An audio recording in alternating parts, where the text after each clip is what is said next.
Le char M4 Sherman est devenu le cheval de bataille des armées alliées au cours de la Seconde Guerre mondiale.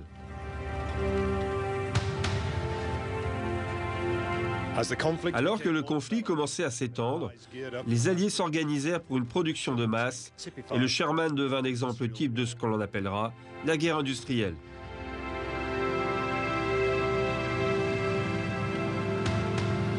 Fabriqué aux États-Unis, le M4 fut adopté par tous les Alliés comme le principal char moyen et fut engagé sur à peu près tous les théâtres d'opération du conflit.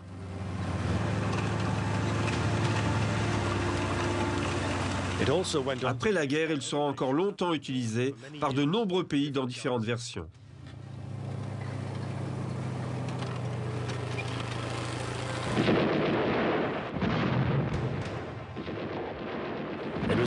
Il était souvent sous-armé, certainement pas assez protégé et pas toujours bien employé. Mais il était toujours opérationnel, suffisamment bon pour exécuter la majorité des missions qui lui étaient assignées et disponible en nombre.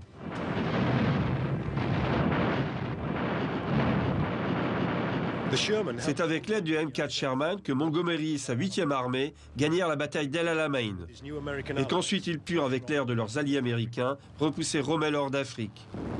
Il fut également l'un des instruments majeurs du débarquement en Sicile et de la campagne d'Italie.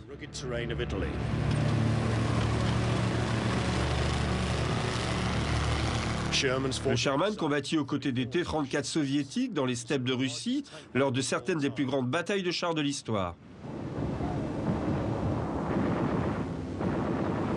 Dès le débarquement de juin 1944, il combattit champ après champ dans les campagnes et les villes d'Europe du Nord, de la Normandie jusqu'à Berlin. Il prit également part à la reconquête du Pacifique aux côtés des Marines, jusqu'à la victoire finale contre le Japon.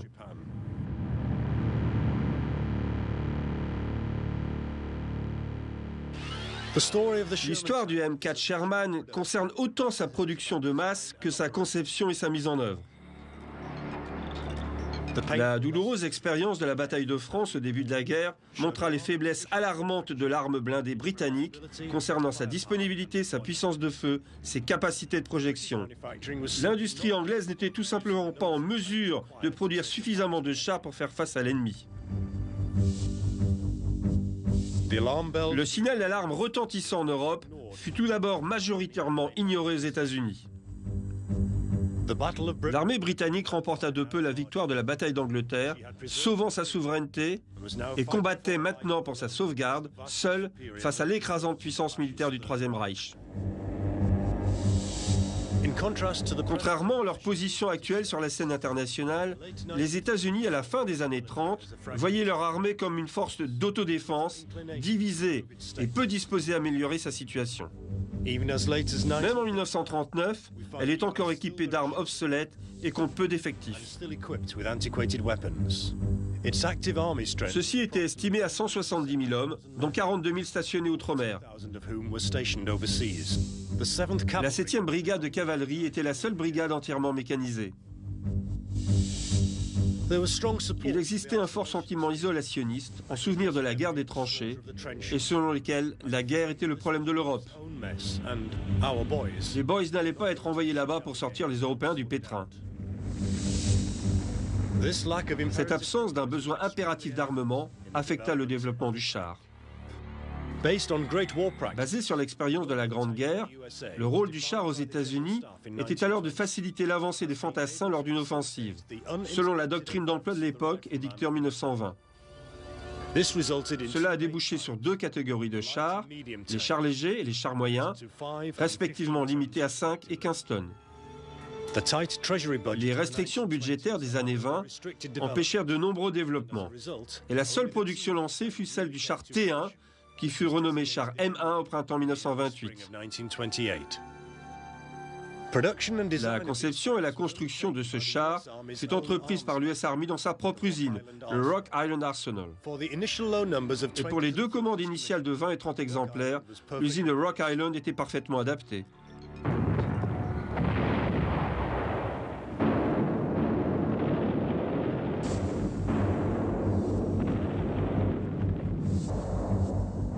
Le Blitzkrieg en Europe, suivi de la désastreuse évacuation de Dunkerque et de la déroute française, changea pour de bon les perspectives de l'US Army. Deux faits majeurs donnèrent un coup de fouet au développement du Sherman. Le besoin britannique de blindés pour poursuivre la guerre et la nécessité absolue pour les Américains de se doter d'un armement convenable après avoir compris qu'ils ne pouvaient pas rester neutres. Les chaînes de production de Rock Island ne pourraient pas faire face à une telle demande. Il fut donc envisagé de sous-traiter la construction à des entreprises habituées aux engins lourds et à la production de masse, capables d'assembler des éléments de manière rapide et efficace. L'Amérique se tourna vers ses meilleurs constructeurs de l'industrie automobile et des transports ferroviaires. Après avoir été consulté dans l'urgence en juin 1940, Katie Keeler de Chrysler Corporation donne son accord de principe pour travailler pour l'armée américaine et reçoit une commande de 1000 chars M2A1 à livrer jusqu'en août 1942. Pour aider à la production, le nouvel arsenal de Détroit fut rapidement achevé et lança ses chaînes de montage en septembre 1941. La production passa de 3 à 100 chars par mois. La course à la production semblait avoir commencé, mais 13 jours plus tard, la commande de M2 était annulée. La puissance de feu et le blindage des Panzers allemands étaient un souci pour les états-majors. Un canon de 75 mm et une protection accrue devinrent un standard minimum pour tous les chars moyens du US Army. Une difficulté majeure pour la production d'un char répondant à ces caractéristiques était qu'aucune tourelle tournant sur 360 degrés et capable d'accueillir un canon aussi puissant que le 75 mm n'avait encore été mise au point aux États-Unis. Cependant, la version obusier du M2 avait parfaitement fonctionné avec un gros canon monté sur un support latéral et l'expérience avait montré que la production pouvait démarrer très rapidement. Il fut appelé M3. C'est ainsi que le contrat signé avec Chrysler pour la production de 1000 véhicules avait été annulé presque aussitôt et remplacé par un nouveau contrat d'un nombre équivalent de M3. Il n'est pas exagéré de dire que la fabrication commença bien avant que la conception du char ne soit terminée. À l'époque, le pré-buy n'était pas considéré comme un moyen de paiement. Les Britanniques ont donc été priés de payer à la commande les chars qu'ils voulaient acquérir. Pour les États-Unis comme pour la Grande-Bretagne, le char M3 constituait un palliatif utilisable et était livrable en quantité. Le nombre de chars prévus pour satisfaire les besoins des armées britanniques et américaines augmenta brusquement. Le comité de planification récemment formé commença presque aussitôt à organiser la production afin d'atteindre 1000 chars par mois en avril 1941 et 2 fois plus à partir de juillet.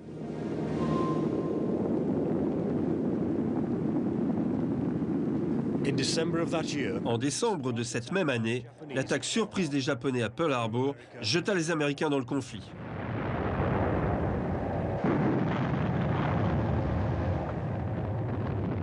Non seulement nous nous défendrons jusqu'au bout, mais nous nous assurerons que ce genre d'acte de lâcheté ne nous mette plus jamais en danger. Le pré-buy fut enfin mis en place. Churchill et Beaverbrook rencontrèrent Roosevelt et décidèrent d'un rythme de production des chars moyens de 25 000 exemplaires en 1942 et 45 000 en 1943. En attendant, 4 géants de l'industrie américaine commencèrent à produire le char M3, appelé Lee par les Américains et Grant par les Britanniques. En août 1942, les principales entreprises impliquées dans ce programme, Pullman Standard Car, Detroit Tank Arsenal, Press Steel Car et The American Locomotive, avaient construit plus de 5000 chars M3 à destination des forces américaines et britanniques.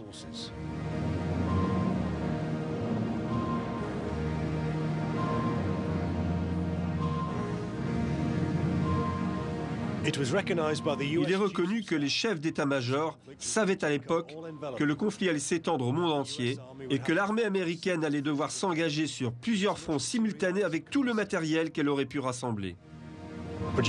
Concevoir un char d'exception n'était pas envisageable, simplement par manque de temps.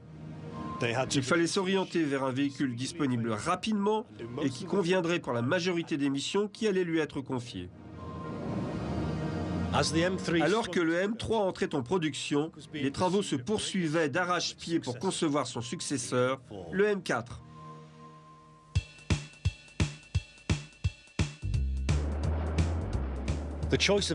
Le choix du moteur était vital pour cet engin. Il devait être puissant et fiable, mais surtout, il devait être disponible à temps.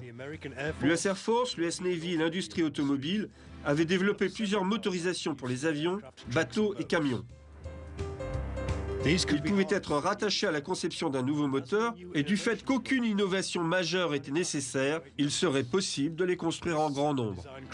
Ces moteurs déterminèrent l'aspect du char, donnant au M4 une silhouette très haute, surtout avec les moteurs en étoile à refroidissement par Air Ride Cyclone et Continental.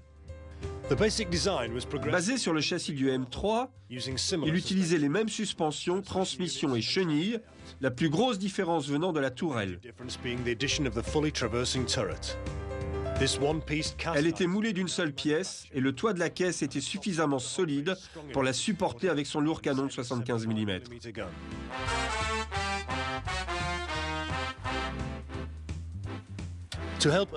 Afin de mieux observer ces détails, nous avons retrouvé un vieux Sherman canadien restauré par son propriétaire.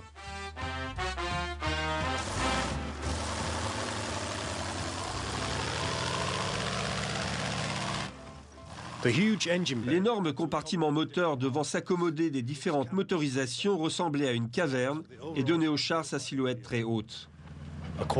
Une hauteur assez intimidante pour la tête très exposée d'un chef de char.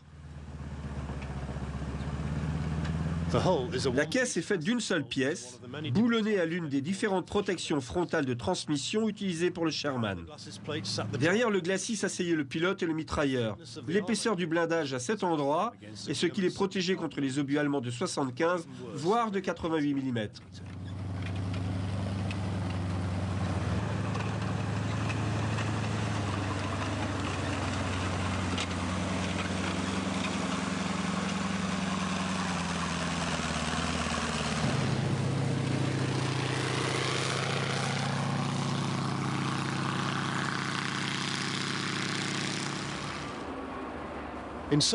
À l'intérieur était suspendu sous la tourelle une sorte de panier dans lequel prenaient place le tireur, le chargeur et le chef de char, ce qui leur permettait de tourner en même temps que le canon dans une position confinée, brillante, malodorante et dangereuse. Avec un moteur facilement inflammable derrière vous, entouré de rangées de vos propres munitions et avec seulement 5 cm d'acier pour vous protéger des obus perforants de l'ennemi, il est facile de se trouver très mal et pas vraiment rassuré, surtout quand vous savez que l'ennemi a des canons d'un calibre supérieur et qu'il vous a déjà probablement en ligne de mire.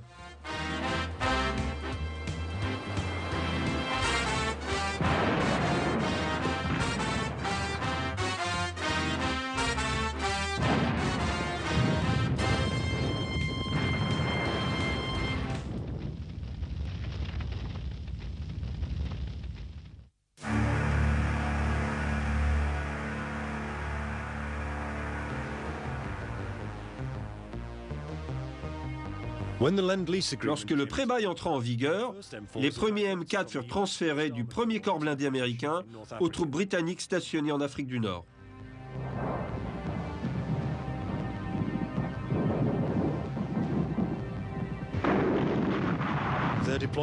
Leur engagement à El Alamein aux côtés des Grants de la 8e armée, où ils prirent d'abord le surnom de Swallow, permit aux Britanniques de gagner leur première bataille de la guerre et stoppa l'avance de l'Axe.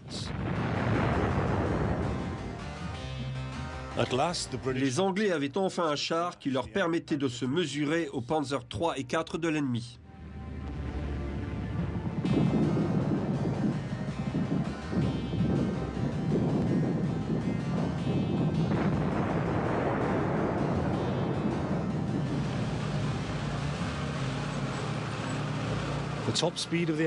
La vitesse maximale de M4, environ 42 km/h, était très appréciée des équipages britanniques, de même que la vitesse de rotation de la tourelle motorisée par Bendix, ce qui donna aux équipages un net avantage lors des combats de chars.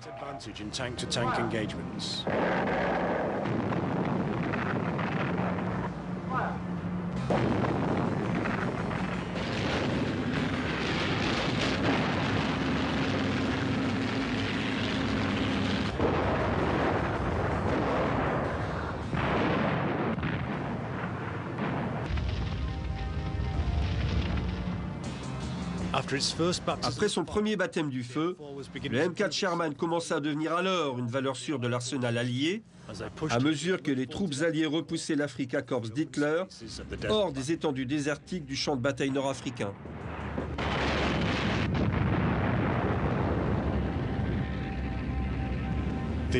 L'arsenal de la démocratie augmenta la production des M4 dans les différentes usines américaines. Elles construisirent plus de 50 000 chars M4 entre décembre 1940 et juillet 1945. Au plus fort de la production, un Sherman était produit toutes les 30 minutes pour satisfaire les besoins des armées alliées à mesure qu'elles s'engageaient dans la guerre sur de multiples fronts autour du monde. L'industrie motoriste américaine bascula de la production civile nationale à la construction de matériel militaire, employant un grand nombre de femmes, tandis que de plus en plus d'hommes étaient envoyés outre-mer pour combattre dans les chars qui sortaient des chaînes de montage.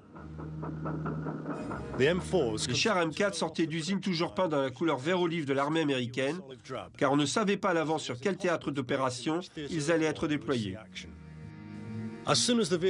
Dès qu'ils arrivaient sur place, la nécessité et un instinct de survie bien naturel entraînaient l'application d'une peinture plus adaptée au terrain. En Afrique du Nord, certaines unités utilisaient des larges bandes noires pour briser la silhouette du char. D'autres préféraient des bandes de couleur ocre ou sable. Ces bandes de couleur avaient tendance à se ternir sous l'effet du soleil du désert et de la poussière. En Tunisie et plus tard en Italie, où les Sherman eurent à opérer dans des vergers, des champs d'oliviers ou dans des zones rocheuses, des schémas de camouflage plus recherchés furent utilisés. Cela aida à camoufler l'imposante silhouette du Sherman lorsque les troupes montaient à l'assaut des positions ennemies. Durant les hivers où la neige tombait en abondance sur l'Europe, les équipages américains et britanniques repeignirent dans l'urgence leurs Sherman avec une peinture lavable blanche pour les soustraire à la vue des canons anti-chars allemands.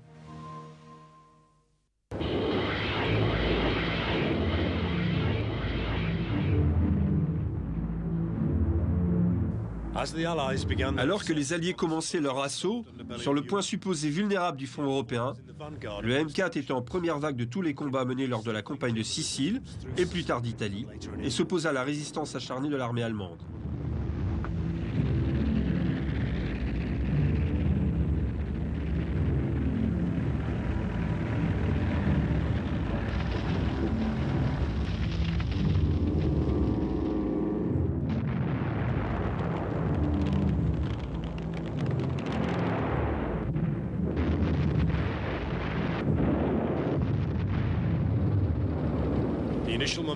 L'élan initial de la campagne laissa place à un enlisement désespéré à mesure que les Alliés poursuivaient péniblement leur avancée, vallée par vallée, contre une défense bien verrouillée des forces de l'Axe.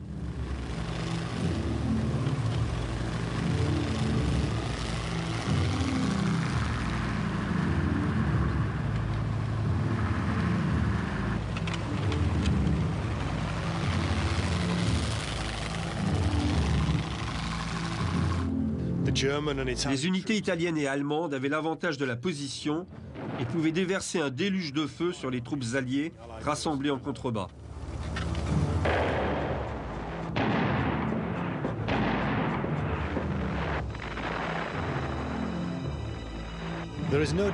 Il ne fait aucun doute que le M4 était insuffisamment blindé.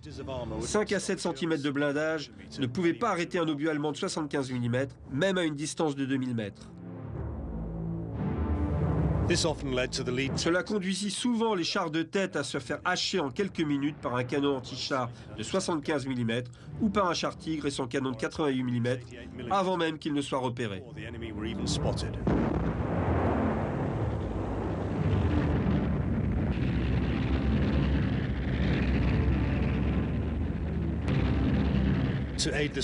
Pour aider les forces soviétiques dans la défense de leur territoire, les accords de pré-bail furent étendus à la Russie. Les déficiences du M4 furent révélées lors des combats meurtriers sur le front russe. De grandes formations de Sherman et de T-34, tous deux produits en grande quantité, furent pulvérisés par les canons plus puissants des unités allemandes, malgré leur infériorité numérique, et par les redoutables chars Tigre. Seule la production massive des usines tant en Russie qu'aux États-Unis, permit aux Alliés de supporter ces pertes importantes et de remporter malgré tout le combat.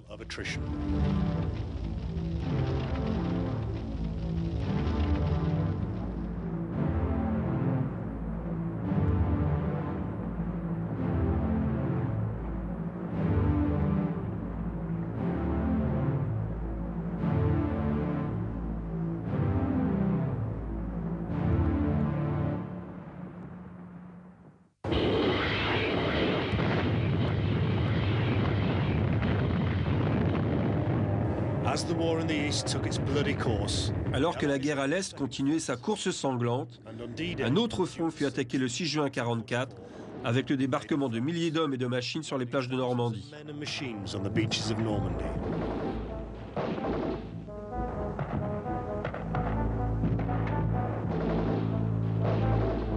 Le Sherman fut l'un des instruments de cette opération. Et les ingénieuses adaptations montées sur les chars britanniques firent merveille, permettant aux tankistes de briser les défenses du mur de l'Atlantique d'Hitler.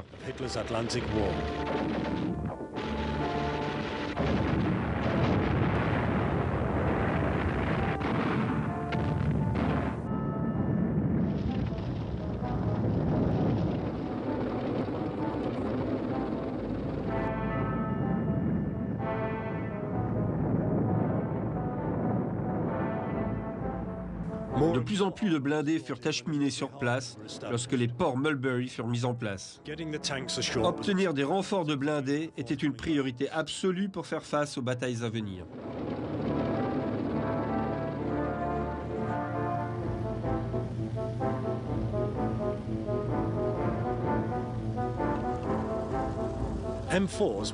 Les Sherman furent spécialement rendus étanches de multiples façons pour assurer leur débarquement lorsque les engins spécialisés ne pouvaient pas s'approcher assez près des côtes.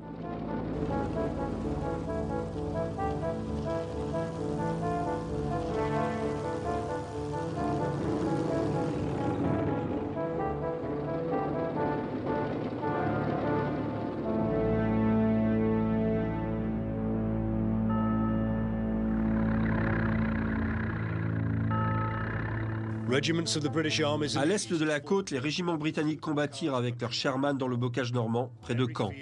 Toute ferme, toute haie ou tout champ devenait une position fortifiée, obligeant les Alliés à attaquer en permanence.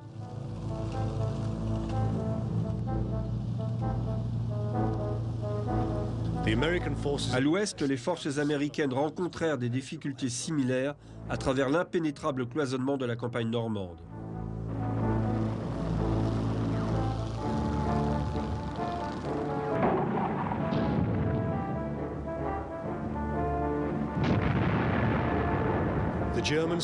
Les Allemands étaient experts en défense réactive et chaque mètre de terrain fut défendu avec opiniâtreté. Les champs étaient sous le feu des tirs croisés meurtriers des mitrailleuses.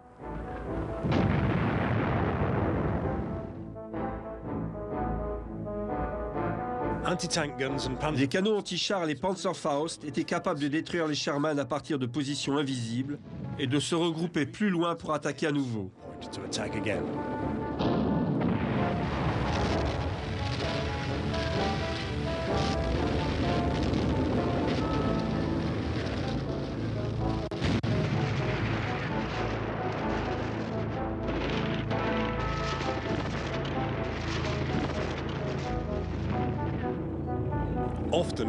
Souvent, un seul char allemand lourdement blindé et bien camouflé pouvait détruire plusieurs Sherman en quelques minutes, du fait que les tankistes alliés étaient coincés sur des chemins étroits, incapables de manœuvrer.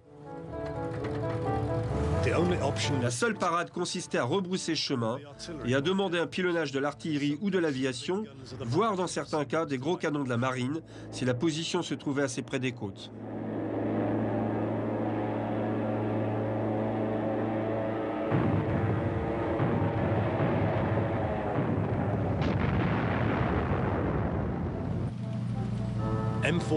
Les Sherman étaient parfois dotés du système Cullen, une sorte de soc monté à l'avant du char qui permettait de creuser des brèches dans les enchevêtrements de haies et de gagner ainsi une certaine liberté de mouvement. Souvent, le premier à passer dans la brèche était la première victime.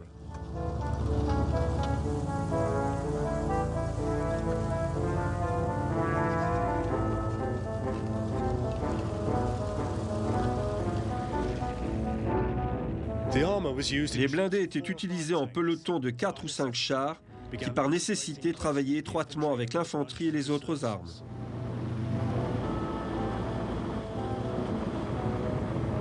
Les avancées se comptaient souvent en mètres, tant les Alliés durent se battre champ par champ, village par village, pour se frayer un chemin hors des plages.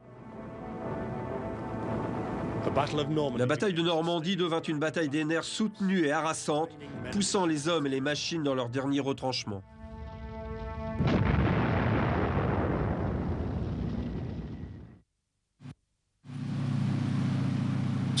Afin de mieux illustrer notre propos sur le M4 Sherman, nous avons reçu l'aide de groupes de reconstitution et d'un vieux Sherman canadien restauré depuis la dernière guerre.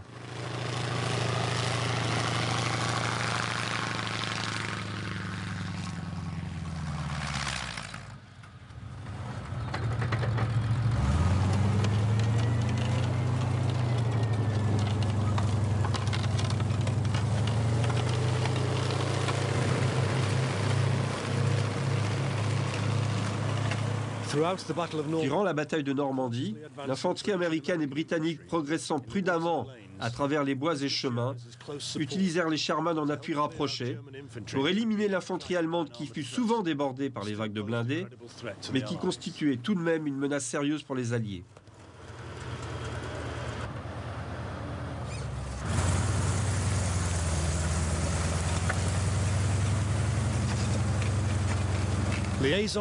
Au début, la liaison entre les pelotons blindés et l'infanterie était limitée, la communication se bornant à taper sur la caisse du Sherman avec une pelle et à crier au chef de char par-dessus le bruit des machines et des armes.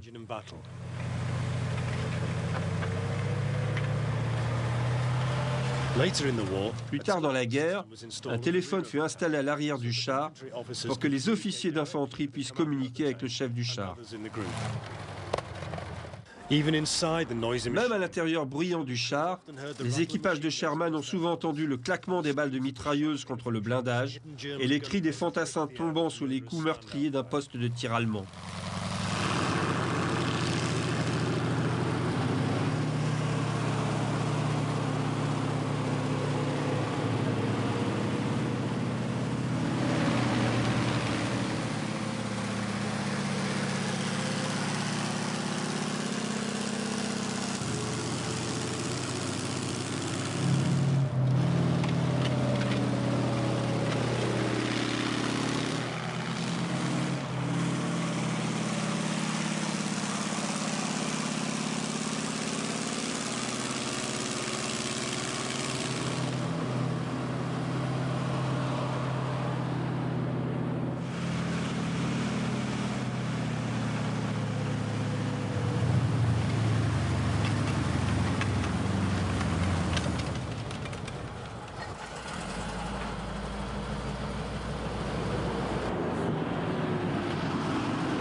L'urgence de la demande en Sherman était telle que des modifications furent effectuées dès la sortie des premiers M4 des chaînes de production. Cette pratique de l'adaptation constante à la nécessité transforme la classification des différentes versions de l'engin en un véritable casse-tête pour les historiens. Les changements apportés, les nouveaux procédés de fabrication et les différents constructeurs compliquèrent encore plus l'identification des Sherman, de même que les fréquentes modifications et réparations faites sur le terrain. La fabrication de la caisse se divise en deux catégories. Plusieurs plaques d'acier soudées ensemble, comme ici sur le M4A2, ou une caisse moulée d'une seule pièce, visible ici sur le M4A1. Elle était censée offrir une meilleure protection du fait de son inclinaison et de sa courbure, mais elle ne put être produite en grande quantité. Les hauts et bas de caisse étaient reliés à l'avant par différentes protections frontales de transmission, toutes issues du M3, mais modifiées à différents moments selon les améliorations des constructeurs et les conditions de production.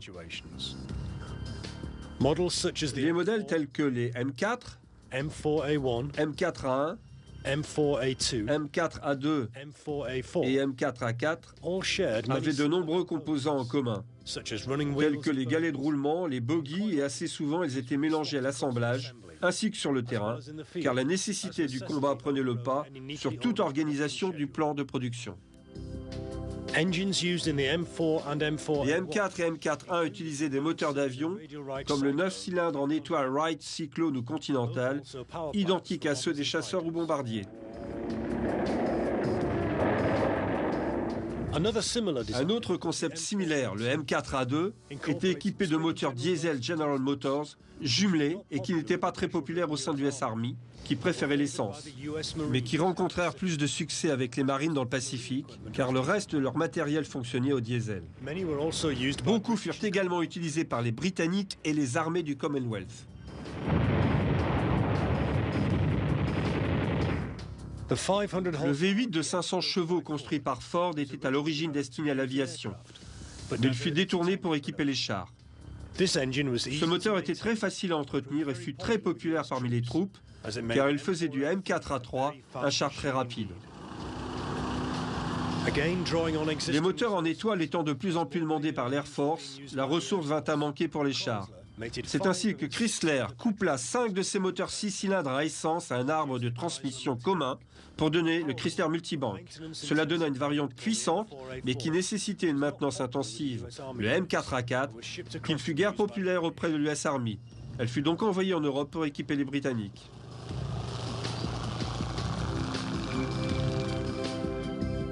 Le M4A6 était propulsé par une nouvelle mouture du moteur Caterpillar, diesel ou polycarburant. À cause des quantités et du nombre de fabricants impliqués, l'origine des différentes versions du M4 Sherman tient plus à des problèmes de disponibilité de pièces ou de moteurs qu'à de réels changements ou améliorations.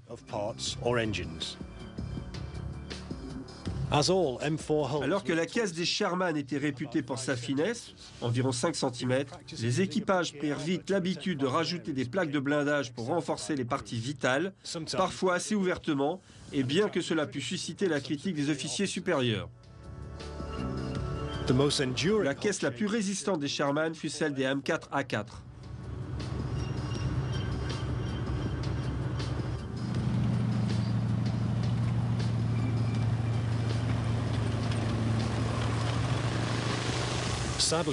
Tragiquement, l'une des caractéristiques des moteurs de Sherman était de prendre feu facilement, ce qui leur valut d'être surnommés rôtissoirs à Tommy's par les Allemands.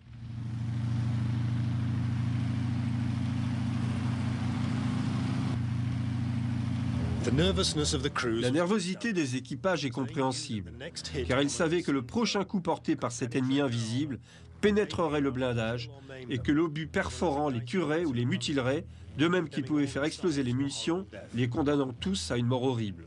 Les trappes d'évacuation sont ridiculement petites, et même si l'on considère que beaucoup de membres d'équipage n'étaient pas gros, il devait être très difficile de passer au travers. Malgré tout, plusieurs vétérans ont affirmé que face à la perspective de mourir brûlé vif, ils l'avaient fait en quelques secondes.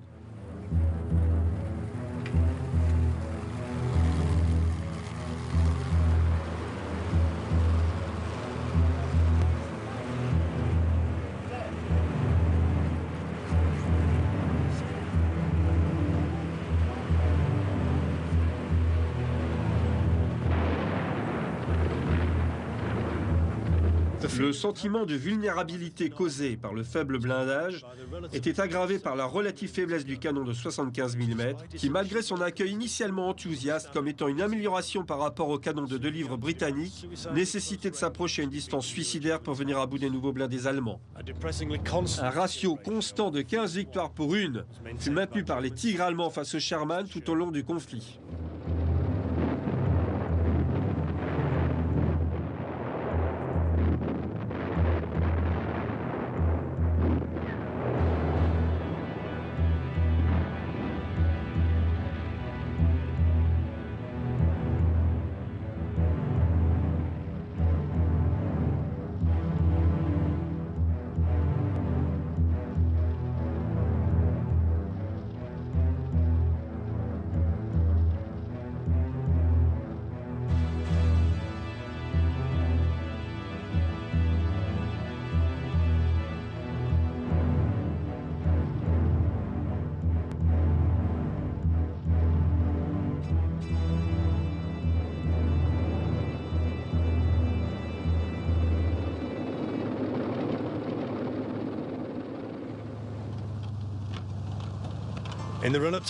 Lors de la préparation du jour J, les Sherman furent équipés de l'excellent canon anti-char britannique de 17 livres.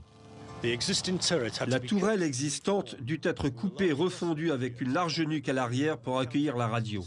Le contrepoids fut déplacé à cause du plus grand porte-à-faux du 17 livres.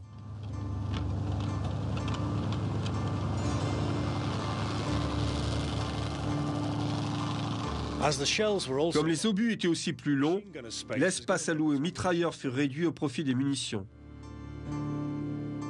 Le canon de 17 livres donna au Sherman Firefly la puissance de feu nécessaire pour affronter des chars allemands plus gros que lui.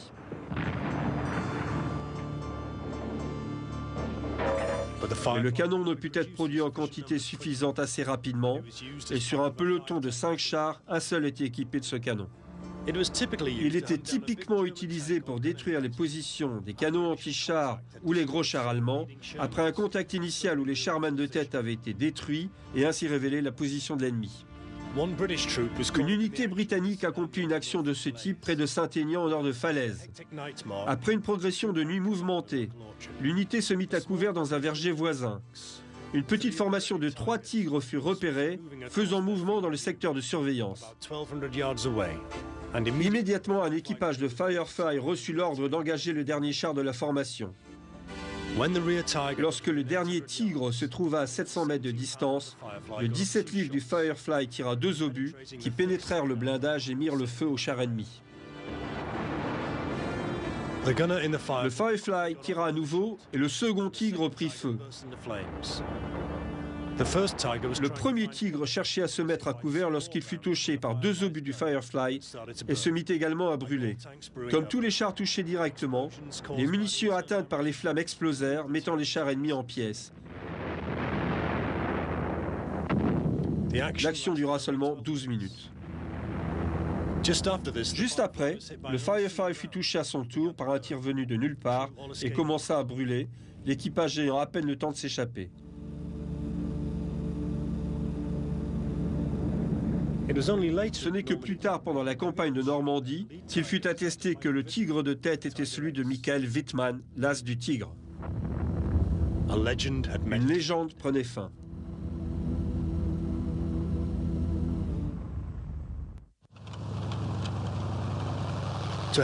Pour contrer les chars allemands plus meurtriers, les Américains augmentèrent la puissance de feu de leur Sherman en 1944 avec le canon de 76 mm. La production augmenta au fur et à mesure que la guerre se poursuivait.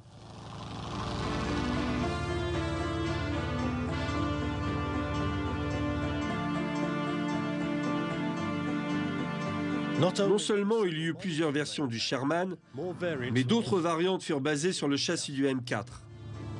Pour s'attaquer aux chars allemands plus gros, les Américains mirent au point en 1942 le M10, un chasseur de chars armé lui aussi du canon de 76 mm. Le M10 apportait une puissance de feu accrue, mais c'était au prix d'un blindage moins épais. Ce manque de protection et sa tourelle ouverte le rendit impopulaire dans certaines unités. Particulièrement en combat rapproché, où un lance-grenade bien utilisé pouvait tuer tout l'équipage d'un seul coup. Le Swimming DD pour Duplex Drive fut conçu pour le débarquement de Normandie. Après plusieurs essais d'un char flottant, les Alliés optèrent pour le système doté d'une grande bâche tendue vers le haut et propulsé par les chenilles et 2 hélices.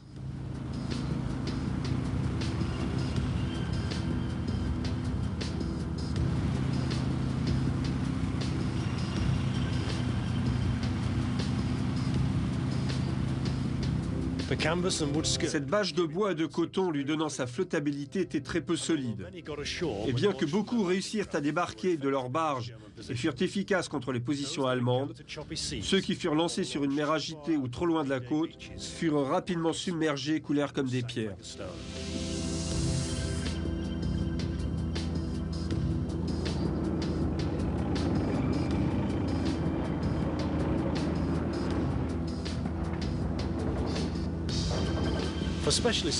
Pour des besoins plus spécifiques, comme le déminage, le Sherman Flailing Crab fut utilisé par les Britanniques en France et en Italie pour battre le sol devant le char, faisant ainsi exploser les mines enterrées et dégageant une voie sûre pour les blindés suivants.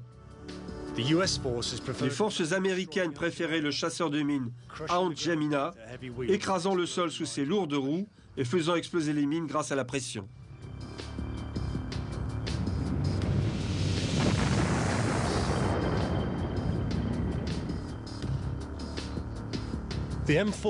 Le châssis du Sherman fut adapté pour le canon de l'obusier de 105 mm américain. Il apparut également sous la forme d'un automoteur nommé le prêtre, en référence à la position élevée de la mitrailleuse.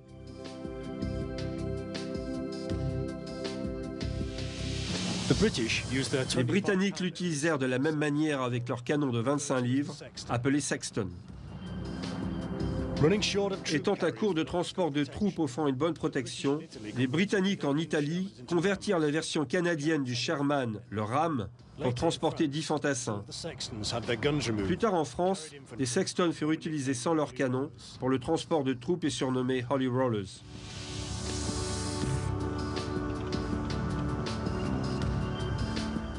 Les Britanniques adaptèrent à nouveau le châssis du M4 et réalisèrent le Beach Armored Recovery Vehicle, destiné à secourir et dépanner les véhicules enlisés ou endommagés lors du débarquement de Normandie. Le dépannage et la maintenance au combat étaient une nécessité sur le champ de bataille. Le M4 constitua une excellente plateforme pour de telles adaptations.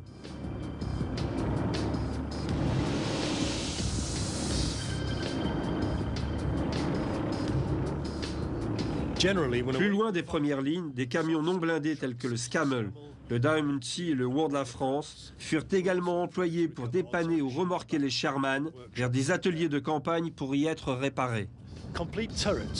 Des tourelles, des blocs moteurs, des châssis pouvaient être interchangés, soit directement sur le terrain, soit dans les usines aux États-Unis. Bulldozer, lance-roquettes, canon d'assaut, ponts mobiles, obusiers et bien d'autres furent produits par les Alliés. D'autres M4 furent adaptés à un rôle plus sinistre, tel que le lance-flamme, conçu pour éliminer un ennemi de plus en plus désespéré, à la fois en Europe et dans le Pacifique.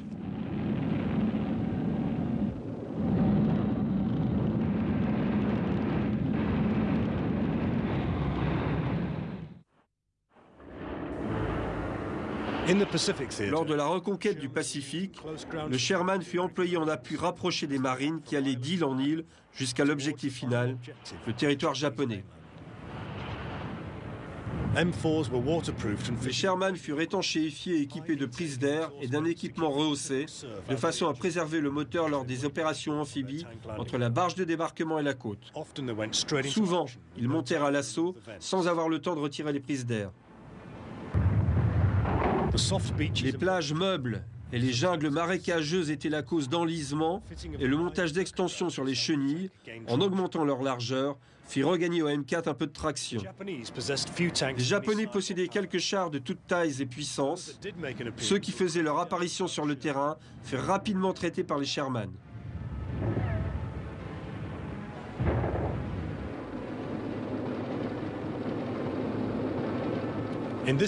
Au moins sur ce théâtre d'opération, le M4 et son canon de 75 ne rencontrèrent que peu d'opposition.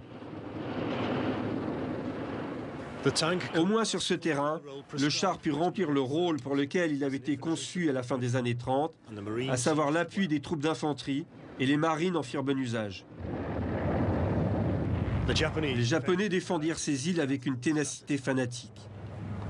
À maintes reprises, ils furent en mesure d'attaquer les marines à partir de positions bien camouflées et protégées, à la mitrailleuse et au mortier. L'épaisse jungle était un parfait terrain d'embuscade pour harceler les troupes à mesure qu'elles s'enfonçaient à l'intérieur des terres.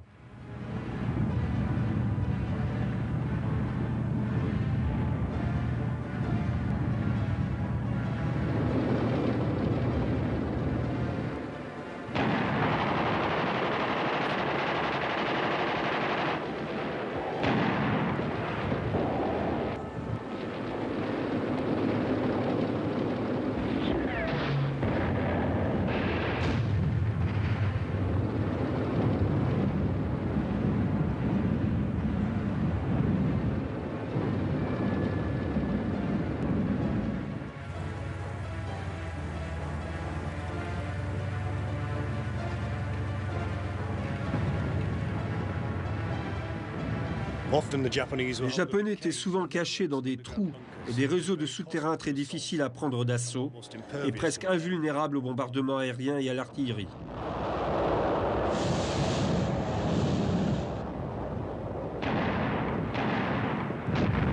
De ces positions, ils infligèrent de sérieuses pertes aux marines et leur défense suicidaire a aguerri rapidement les marines au combat.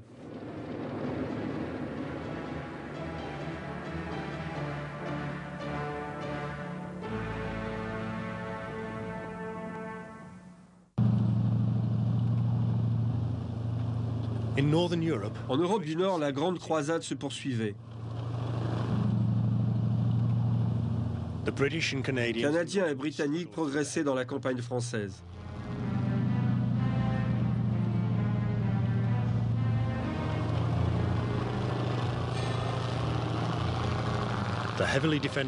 Dans la ville de Caen, très bien défendue, les Britanniques et les Allemands perdirent beaucoup de chars dans une épuisante guerre d'usure.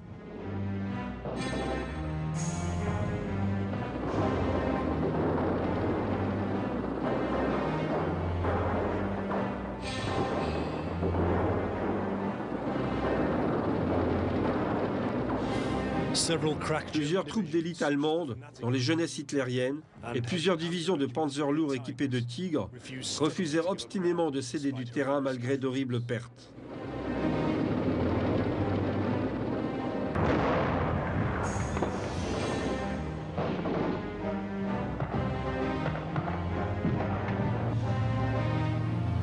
Plus à l'ouest, la 3e armée du général Patton avançait rapidement et commençait à libérer la péninsule du Cotentin avec la ville de Cherbourg et une partie de la Bretagne.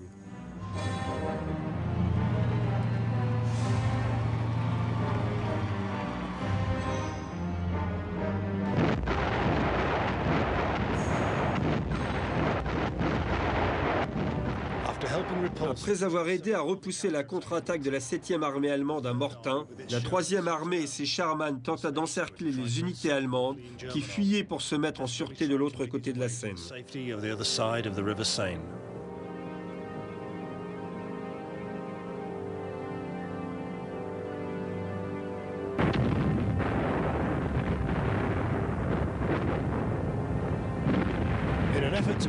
En essayant de percer le goulot d'étranglement de Caen pour descendre au sud, les Britanniques enchaînèrent une série de combats où ils firent un large usage des Sherman, aussi bien que des Cromwell et Churchill, de fabrication britannique.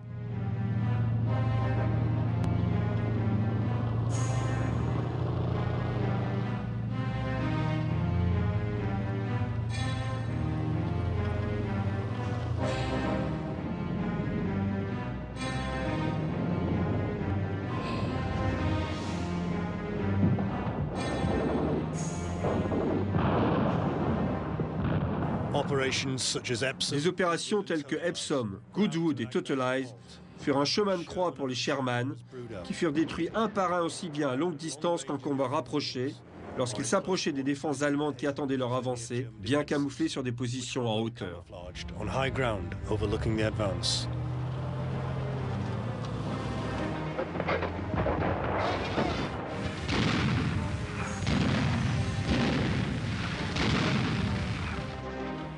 Encore une fois, il constituait une proie facile pour la puissance de feu et la portée accrue des canons des chars de plusieurs Panzerdivisionen.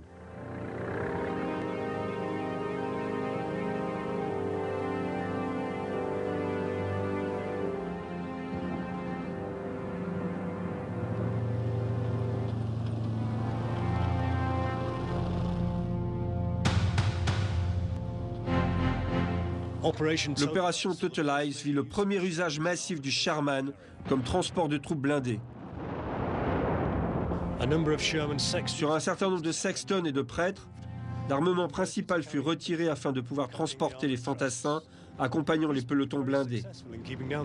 Ils se révélèrent très efficaces pour protéger les troupes embarquées, qui les surnommèrent Holy Rollers ou Unfrogged Priests.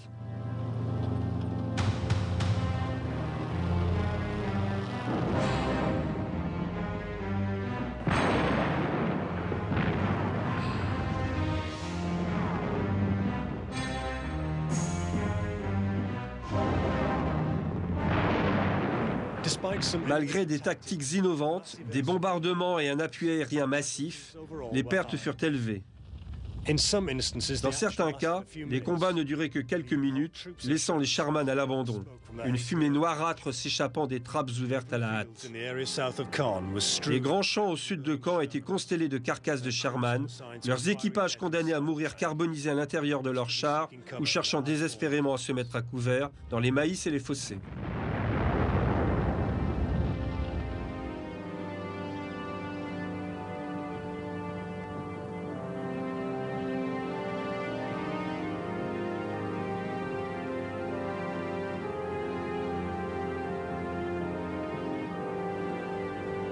Le nombre disponible de Sherman était tel qu'un équipage de retour du front pouvait espérer repartir au combat dans un autre Sherman quelques jours plus tard. Une situation qui était loin d'être celle de l'armée allemande.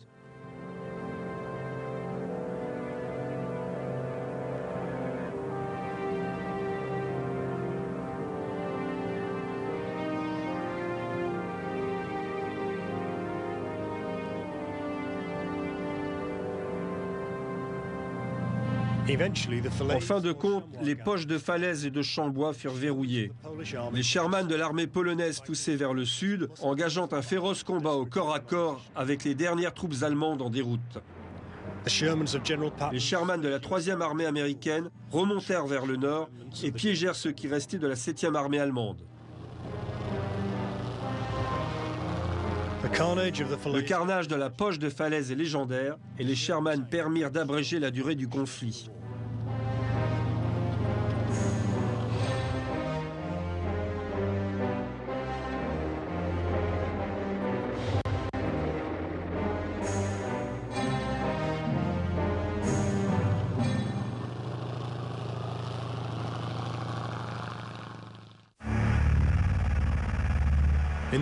Les marines reprirent les îles du Pacifique et se rapprochèrent des côtes japonaises, installant des aérodromes de plus en plus grands pour pouvoir lancer les B-29 et bombarder le Japon. Les Sherman étaient presque toujours débarqués après la première vague d'assaut pour aider à la progression à l'intérieur des terres et engager le combat. Plus les îles prises d'assaut devenaient grandes comme Saipan, plus les batailles devenaient longues. Et très vite, les Sherman furent déployés en plus grand nombre.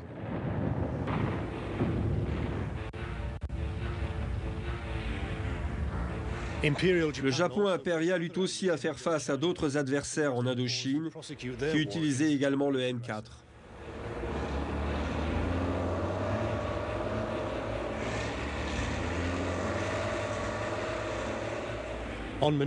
À Manille, les pelotons de Sherman furent déployés pour nettoyer la capitale des défenseurs japonais, engageant même le combat contre les soldats retranchés dans le stade.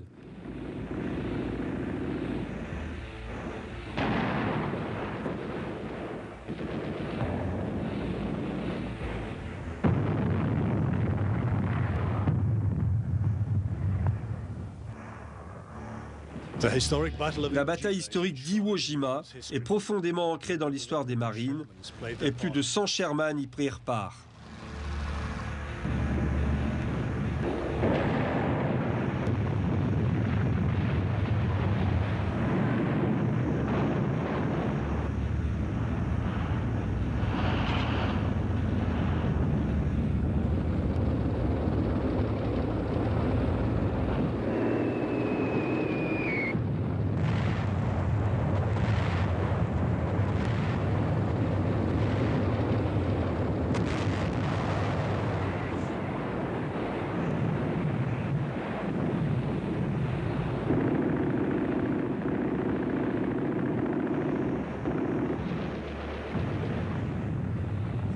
À cette occasion, le M4 fut utilisé avec grand succès comme lance-flamme, projetant d'un jet mortel à haute pression un liquide inflammable dans les ouvertures des bunkers. Tous les occupants mouraient instantanément, brûlés vifs ou par asphyxie, car l'oxygène se trouvant à l'intérieur était immédiatement aspiré hors du bunker. Une utilisation agressive et soutenue du M4 mena les marines et l'Air Force à portée de Tokyo.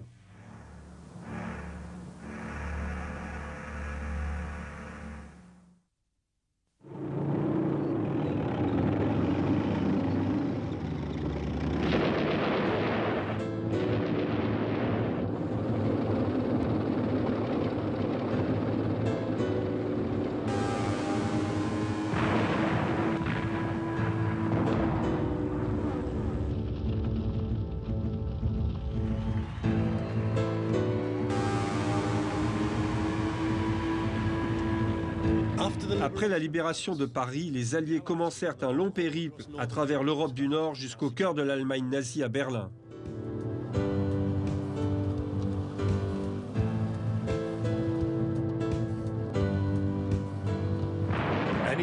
Tout espoir d'une issue rapide de la guerre fut anéanti par une résistance allemande constante et déterminée.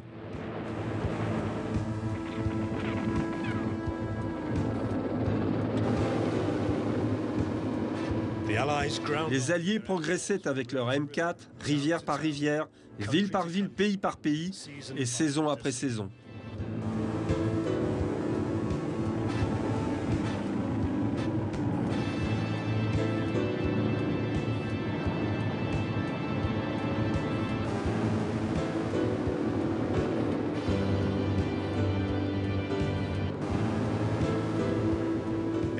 Le M4 Sherman fut utilisé de manière intensive, souvent adapté selon les besoins des combats, et devint le cheval de bataille des armées alliées. Son omniprésence sur les champs de bataille en a fait une figure légendaire de la Seconde Guerre mondiale.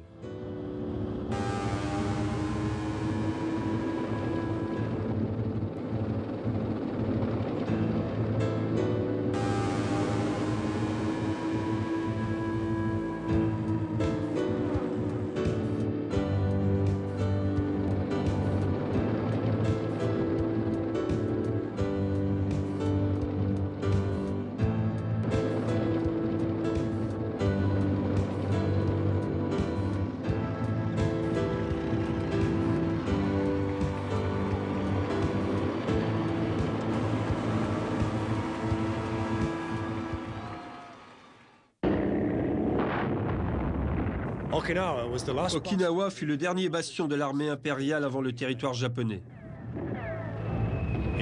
La férocité de la défense des combattants japonais s'intensifia encore lorsqu'ils se retrouvèrent le dos à la mer. Les Américains lancèrent de furieux assauts avec tous leurs M4, chasseurs de chars et canons anti-chars. Le combat fut des plus rudes. Les Américains, rendus prudents par le fanatisme de leurs ennemis, ne prenaient plus de risques. Ils n'avançaient que lorsque la défense japonaise se faisait peu à peu plus fragile face à leur écrasante supériorité militaire.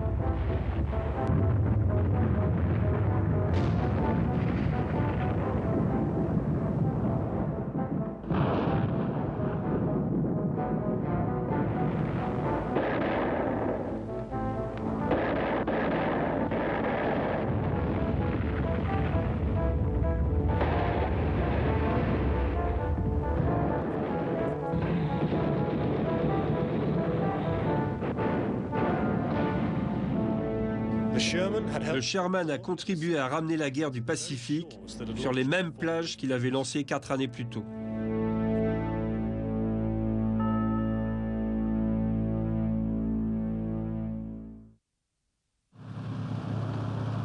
À la fin du conflit, l'effort de guerre allié avait produit 50 000 chars Sherman dans différentes versions.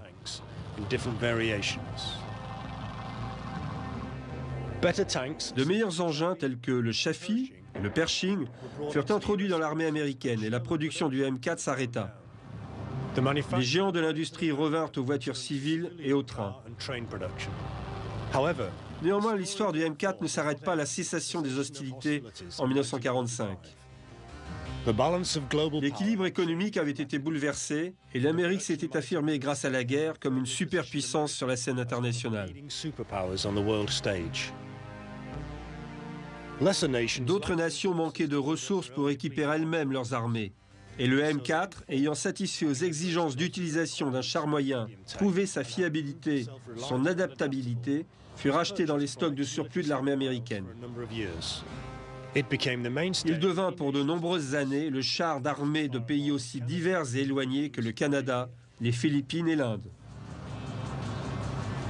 La guerre de Corée en 1953 fut l'occasion de revoir un engin familier, modifié et adapté, mais toujours un Sherman.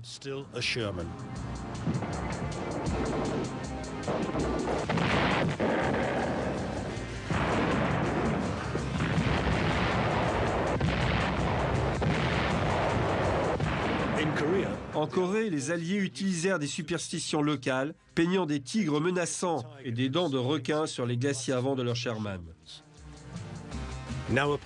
Ces derniers étaient maintenant améliorés avec des suspensions HVSS et un canon de plus gros calibre.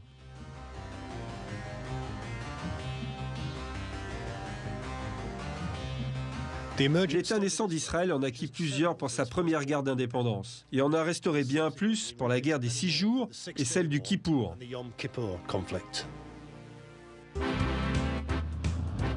Le succès du M4 ne repose pas sur une réussite industrielle individuelle, mais plutôt sur une capacité collective à faire la majeure partie des choses de la meilleure manière possible.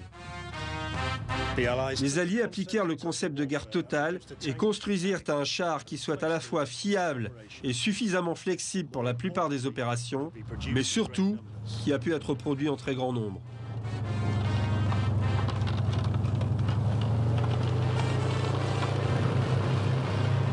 L'arsenal de la démocratie a produit en masse une arme capable d'affronter la menace de son temps. Une arme que l'on a retrouvée dans tous les endroits du globe après que le conflit pour lequel elle avait été conçue fut terminé.